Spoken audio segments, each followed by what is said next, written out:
How's it going, boys? We back. Before we get started, subscribe, like, share, dislike. To be honest, I'm fine with that too. Help me get these numbers up. I got a lot of cool shit to talk about. Bam, get me out there. Help me get out there. So to go ahead and get it started though, shout out my boy PTCGO, Ross up in the UK, kind of giving me like an idea to make this video. He has one of these videos, kind of like a top 20 of Chill and Rain.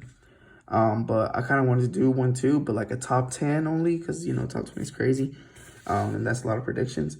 And I kind of wanted to put my own little spin on it, because he does it from a TCG perspective. I want to do it from like a collector / TCG perspective, if that made any sense.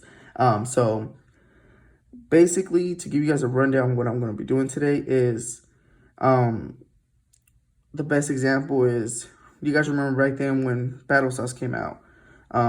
First day out, Sleepy Tar and Blue Urshifu were close to $200 cards. I think they both got to like 180, which is crazy. Now they have settled down to 100 for the Sleepy T-Tar, and 90, 80 to 90 for the Blue Urshifu VMAX. So this video is kind of going to be like a prediction video of where I think the prices are going to settle, and what are going to be like the top 10 cards after all the dust settles, after these crazy TCG prices, which they're right here. I think the first one is VMAX Blaziken for 140, and then it's the VMAX, what's it called, Shadowhorse for 130. I think those are ridiculous prices. You guys saw how Battle Styles is like super printed. I think Chill and Rain is going to be right there with it. I think it's going to be opened up all day. I think we're going to have a lot of these cards available. Of course, they're still going to have their value, and that's kind of like the reason I'm making this video. Full disclosure, I'm not an investor. I'm not an investor guru. I don't know nothing. This is just my speculations of, how I kind of see the TCG and my own personal experience with it. Let's get it started. Honorable mentions in these, because they didn't make the top 10 on this one, are Rainbow Rares. I think here soon the Rainbow Rares are going to make a comeback. I think once alternate art is an actual part of the set, and proper part of the sets, I think Rainbow Rares are going to make a little bit of a comeback. I think Rainbow Rares and alternate arts are both going to be neck and neck after we kind of get over this whole little alternate art. But as of right now for Chill and Rain, no, we're in full effect for alternate arts. So let's go ahead and get it started. And then so the number 10 is a little bit, well, there she is. You guys can see her. It's a little controversial because honestly I could have put a lot in number 10 because I'm putting Caitlyn, as you can see. But in a couple months, I'm thinking her price is going to lower down to the $20 to $30. I've noticed that people seem to gravitate to like the actual full art, not the rainbow version of this one, more. Well, not this one specifically, but full arts trainers, especially waifus. They kind of prefer these. Me personally, me too. So I kind of get the hype. But yeah, so number 10, I literally could have been anything that isn't in the top 10, just because like I think 20 to 30 is gonna be like a right price point to everything, all the secret rares that aren't in the top 10. So 20 to 30 I think is proper for this. So nothing major with this one. I just decided to pick her because I feel like it was proper, and I wanted to pull a full art in my top 10. So let's go straight to number 9. Bam. The bird. Articuno, I think Articuno, as far as playability, I think he's a really good playable card. He is going to see some what's called some play, but out of the 3, he's the least playable card. I think this one, the first geners, the people that really love first gen, are going to carry it to a solid $35. But I think here in a couple months, when it settles down, everything is going to be the 9th hottest card in the set, and it's going to be, $35 card all day. That, like I said, this is my prediction here soon. you know, what's going to be happening. Let's go ahead and just jump to the number 8. Bam. So now this is where we kind of get to the TCG player version of it. So I think competitive play is coming back by this rotation, by, you know, whenever this next rotation starts in September. I think the whole pandemic thing is done after, you know, a while. Of course, there's going to be a whole bunch of safety precautions in it, but I think it's over. And I think competitive play is going to be a big thing. And right now, with so many singles, so much Pokemon being available, I think it's going to even be a bigger wave, because just in general, a lot of the collectors that I know are also playing the game now, which is awesome for Pokemon in general, you know, because I've always said the game is catered to the TCG players first, collectors, you know, fourth. But, of course, Shadowhorse, the VMAX it's a super good competitive card. So I think this one made it to number 8, just because, of course, you need to evolve it from the Cataract, you know, from the V. And this is the most blinged out version of the V right now. So I think this one's going to stay up there. As far as price, I'm thinking it's also going to be like in the $35 mark. I put it over the Articuno just because I personally like this one a little bit more than the Articuno. But hey, you know, it is what it is. So the next one, Zoro Aura. So once again, super good card. With that Flaffy that's coming around in Skyscraper Towers, I think electric decks are going to be just fine. After rotation, I was a little scared that electric decks weren't going to be, you know, as great, because Ptcgradio was, of course, going to get rotated out. But with the new Flaffy being rotated in, and just in general, I think that it's a safe bet to say that Zoro Aura is going to make it into a whole bunch of decks. Like I said, it's super good playable card. And I put him on 7 because of that. As far as price, everybody loves Zoro Aura. Everybody loves like the little, you know, humanoid like Lucario, Zoro Aura, and the other one I forgot, the shapeshifter ones. Everybody loves those. So I put him on a solid 40. So in number 7. So number 6, I put Zapdos. So once again, all 3 of the birds they're good competitive wise, but Zapdos is the second. You know, second best. He has, the main reason why is he can attack for weakness on, he can hit for weakness on dark Pokemon. And Eternatus and what's it called, Gengar that's coming here soon, he is the perfect, you know, counter for it. And also, once again, the first geners, they love them some Zapdos. So I went ahead and threw him at number 6. I think he's going to be also, you know, around the $45 mark. After, you know, like I said, after the dust settles here in a couple months. So that's kind of like, you know, my prediction for him. The next one is super controversial because I know people love him, and people are like, that's my chase, that's my chase. But dude, once the dust settles, I don't think people are going to be that hype of him. And hey, comment down below if you think I'm wrong. I'm definitely down for an argument. But number 5, I got the big boy himself, shiny golden Snorlax. Competitive wise, he's decent. There's gonna be other players there's gonna be other better cards for drawing. I just don't think Snorlax is it. His retreat cost is too much, and to be honest, like I think a lot of people are gonna prefer playing like drawing as a drawing Pokemon.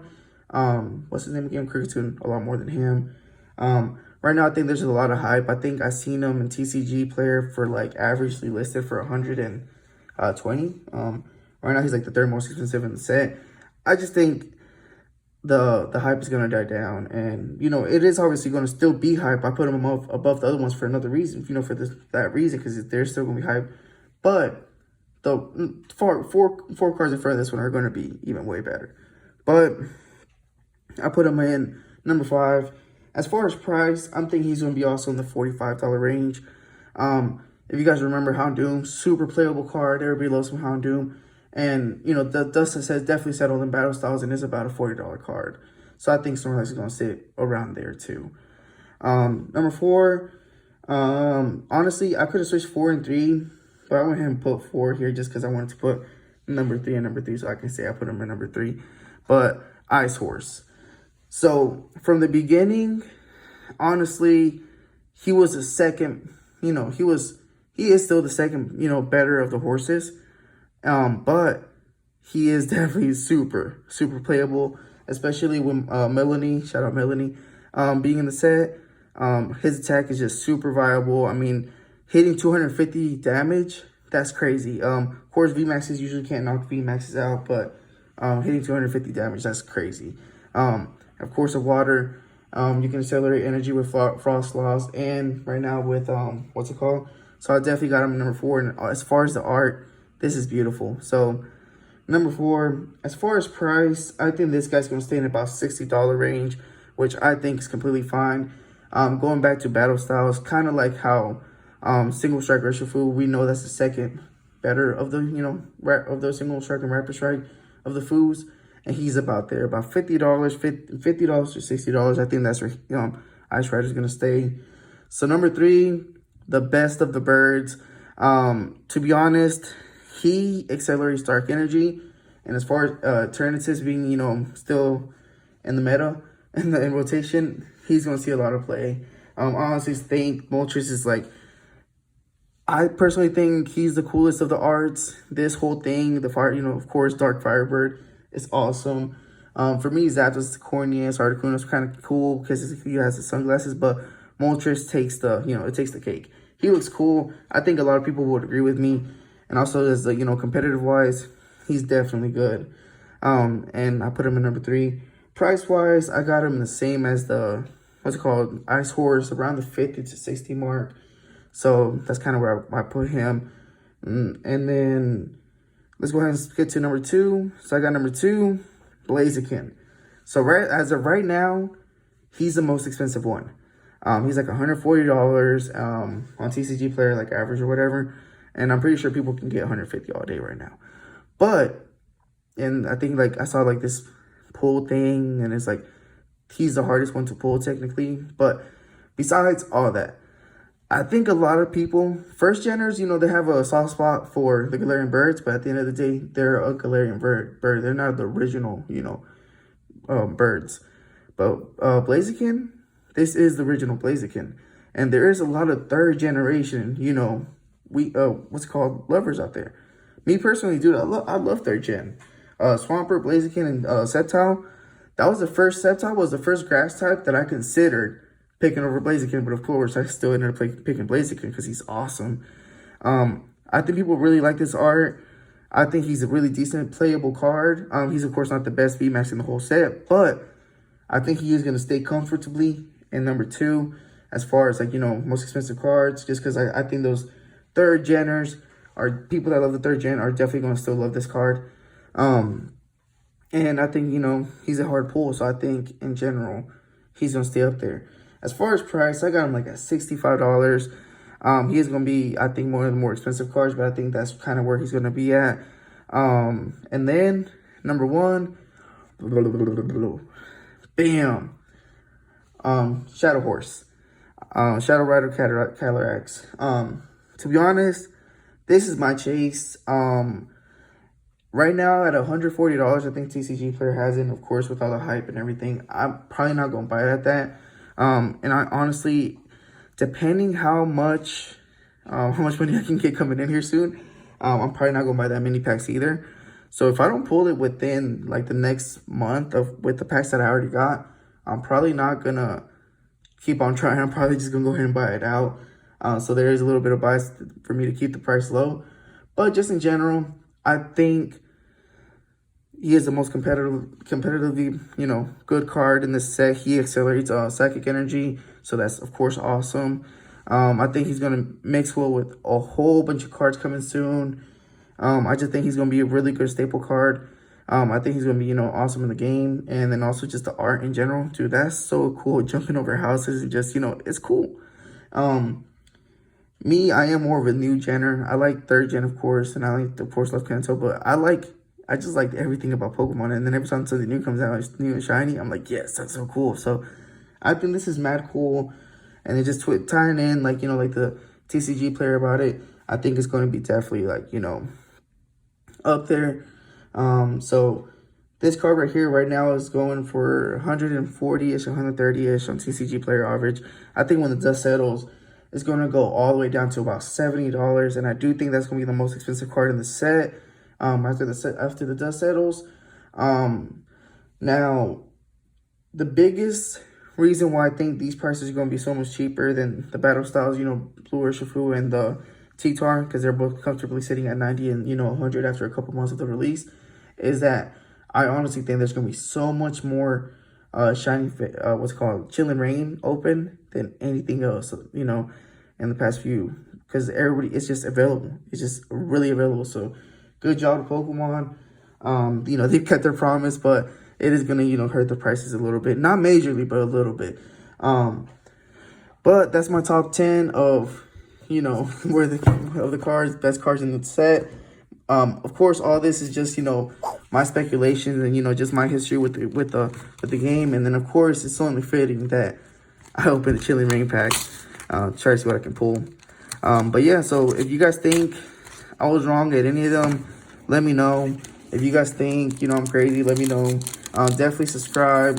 If you guys like these type of videos, I know it's a little bit longer than normal, but let me know, dude.